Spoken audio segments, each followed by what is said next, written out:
नमस्कार. मी Narendra Panditrao, Raghavendra fertilisers private limited, Kolhapur. मागच्या भागात मी या क्षेत्रात कसा पडलो किंवा कसा उतरलो हे मी सांगितलंच आहे. आज पुढचा भाग सादर करीत आहे.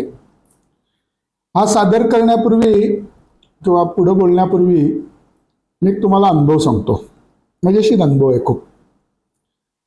हा साधारण कोरोना काळाच्या आधीचा अनुभव आहे, आधीची गोष्ट आहे ही. अहमदनगरला एक पाटील नावाचे मोठे शेतकरी होते. जवळजवळ 40-50 एकर त्यांची जमीन होती.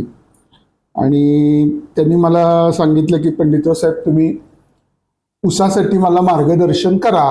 आणि माझं यावर्षीचं टार्गेट आहे की 80 टन एकरी कमीत कमी उत्पादन निघालं पाहिजे. म्हणले ठीक आहे, मी तुम्हाला संपूर्ण मार्गदर्शन करेन. त्याप्रमाणे त्यांना लागवड कशी करायची वगैरे सगळं करून त्यांनी ऊसाची लागण केली. त्याच्यानंतर माझी पहिली विजिट होती. थंडीचा पिरियड असल्यामुळं उगवण म्हणावी तशी झाली नव्हती. म्हणून त्यांना मी सांगितलं की पाटील साहेब, आपल्याला काही करून त्या गॅप्स राहिल्या आहेत, त्या गॅप्स भरून घेणं खूप गरजेचं आहे. मग ते म्हणाले, हो, मी 8 दिवसात ती व्यवस्था करतो. 265 व्हरायटी होती. मग मी 2-3 नर्सरीमध्ये जाऊन त्यांच्यासाठी रोपं वगैरे बुक केली, रोपं जागेवर आणली.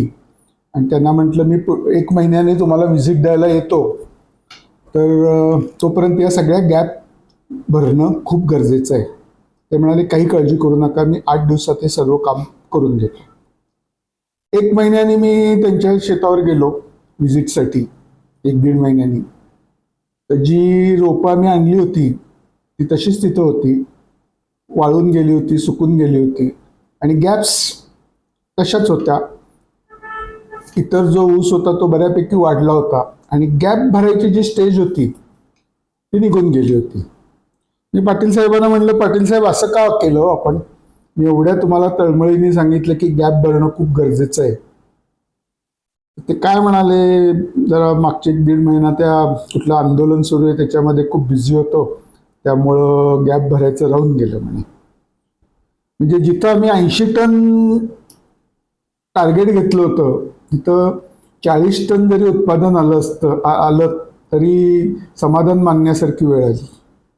तर मला एक गोष्ट सांगा, ही व्यावसायिकता झाली का? जी गोष्ट वेळेवर ज्यावेळी करायला पाहिजे ती करणं खूप गरजेचं आहे. आपण निरनिराळे अर्ज भरतो, त्या अर्जामध्ये व्यवसाय याच्या नावाखाली समोर आपण शेती असं लिहितो. व्यवसाय काय? शेती. मला आपल्याला एक विचारायचं आहे की खरोखर आपण शेती व्यवसाय म्हणून करतो का एक वेळ जायचं साधन म्हणून करतो? ज्या दिवशी सगळेजण ठरवतील की शेती हा एक व्यवसाय म्हणून करायचा, तर त्या दिवशी आपल्यात आमूलाग्र बदल होईल आणि जे अपेक्षित उत्पादन आपल्याला पाहिजे शेतीतून ते मिळायला सुरुवात होईल. यासाठी सगळ्यात महत्त्वाची जी गोष्ट आहे की शेती हा व्यवसाय म्हणून करणं गरजेचं आहे. आता मी खताचा व्यवसाय करतो. राघवेंद्र फर्टिलायझर्स प्रायव्हेट लिमिटेड माझी कंपनी आहे. आज तुम्ही जर मला एक 10 टन खतांची ऑर्डर दिली आणि ॲडव्हान्स दिला आणि मी तुम्हाला सांगितलं की मी 4 दिवसात तुम्हाला खतं देतो, आणि 4 दिवसांनी जर मी तुम्हाला कारण सांगायला सुरुवात केली की लेबरच मिळाले नाहीत, पाऊसच पडला किंवा फलाणं, तर तुम्ही ॲक्सेप्ट कराल का? की तुम्ही म्हणणार तुम्ही पैसे घेतलेत, तुमचा व्यवसाय तुम्हाला करायलाच पाहिजे. मग हा अप्रोच आपला शेतीमध्ये का नाही? शेतीमध्ये सुद्धा अशीच व्यावसायिकता असणं खूप गरजेचं आहे. जी गोष्ट ज्यावेळी करायला पाहिजे त्यावेळी करणं सगळ्यात महत्त्वाचं आहे. मी स्वतः अनेक व्यवसाय केले. माझा स्वतःचा अनुभव असा आहे की शेतीसारखा दुसरा फायदेशीर व्यवसाय कुठलाही नाही. एका वर्षात तुम्ही 1 रुपया जर गुंतवला तर 8 रुपयापर्यंत तुम्हाला त्याच्यातून रिटर्न्स मिळू शकतात, जे शेअर मार्केटमध्येही मिळत नाहीत किंवा बांधकाम व्यावसायिकालाही मिळत नाहीत. एवढा शेती हा फायदेशीर व्यवसाय आहे. फक्त आपण चुकतो कुठं की शेती हा आपण व्यवसाय म्हणून करत नाही. अजून एक या 25 वर्षाच्या प्रवासात अजून एक जी गोष्ट जाणवली ती म्हणजे प्रचंड अज्ञान. आपण खतं का टाकतो, कोणती टाकतो, ती झाडाला कशी उपलब्ध होतात या बाबतीत काहीही माहिती नाही. आपण ज्याच्यावर आपली उपजीविका चालते, ज्याच्यावर आपलं कुटुंब चालतं, ज्याच्यावर आपण पैसे मिळवतोय, त्या जमिनीबद्दल आपल्याला स्वतःच्या जमिनीबद्दल काहीही माहिती नसते. बोटाच्या मोजण्यावर मी शेतकरी बघितलेत की ज्यांनी स्वतःच्या जमिनीचं माती परीक्षण करून घेतले आणि त्यांना आपल्या जमिनीत काय आहे आणि काय नाही याची पूर्ण माहिती आहे. तसे अगदी थोडे म्हणजे हार्डली 1% सुद्धा नाही आहेत शेतकरी की ज्यांना स्वतःची जमीन नेमकी काय आहे हे माहिती आहे. त्यामुळं शेतीकडे आपण व्यवसाय या अँगलनी कधीच बघत नाही. कुठलंही पीक लावताना आपलं या वर्षीचं टार्गेट किती पाहिजे, आपण या आपल्या शेतीतून किती पैसे मिळवले पाहिजेत याचा काही आकडेमोड नसते. किंवा बऱ्याच शेतकऱ्यांना तर आपण किती खर्च केला हे पण माहीत नसतं. त्यामुळं शेतीकडे जोपर्यंत आपण व्यवसाय म्हणून बघत नाही तोपर्यंत शेती कधीही फायदेशीर होऊ शकत नाही. उत्पादन वाढ कुणाला नकोय, प्रत्येकालाच पाहिजे. आज तुम्ही जर ऊसाचे शेतकरी असाल तर एकरी 80-100 टन उत्पादन आलं पाहिजे. केळीचे असला तरी तुम्हाला 40ची रास पडली पाहिजे. कांदा असू दे एकरी 25 टनापेक्षा जास्त उत्पादन मिळालं पाहिजे.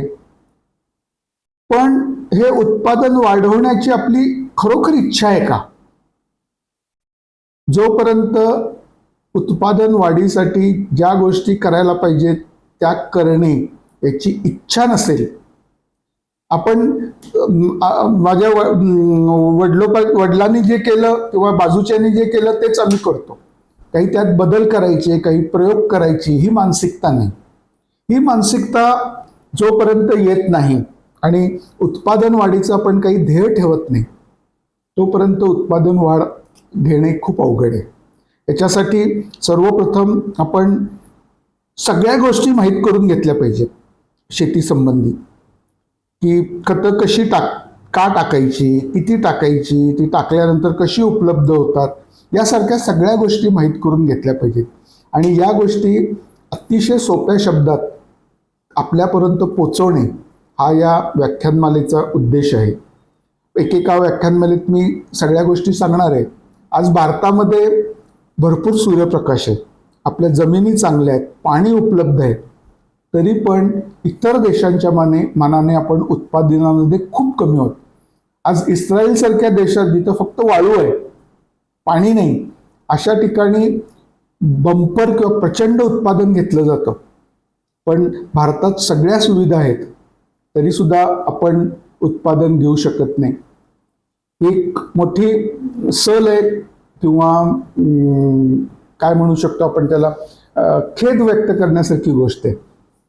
त्यामुळं सर्वप्रथम उत्पादन वाढ करायची असेल तर आपली इच्छा पाहिजे, आपली मानसिकता पाहिजे.